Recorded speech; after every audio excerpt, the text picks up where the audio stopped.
তারপর ওই কমের লোকেরা ওই বুড়ির অবস্থা দেখা যত ধরনের অসুস্থ লোক ছিল, কুষ্ঠরোগী, হাঁপানি রোগী, শ্বাস রোগী, অ্যালার্জি, যত ধরনের রোগীরা দৌড়া সবাই যায় শুরু করলে আবার ওখানে যায় এই নৌকার এই পায়খানার ভিতরে গোসল করা করতে করতে করতে পুরা কমের লোকেরা পুরা নৌকাটাই করতে নৌকাটাই খালি করে ফেলল।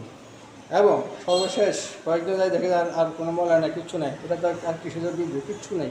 তারা আবার যায় হাবুডু টলা টলা ধুইয়া তারা ওখান থেকে ওগুলা পুরা নৌকাটি আল্লাহ পরিষ্কার করে দিল। আল্লাহ ফাঁকের একমতটা কথা দেখলেন, তারাই ফাঁকানে বললাম তাদেরকে দিয়ে আবার আল্লাহ নৌকা পরিষ্কার করে দিলেন।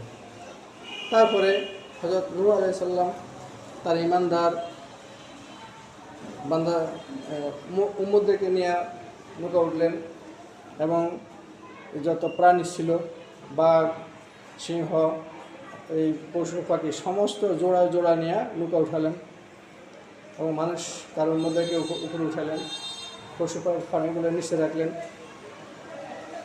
এভাবে তিনি আল্লাহর হুকুম হয়ে গেল, সকলে নৌকা উঠে গেলেন। পরবর্তী পর্ব সামনে বলব।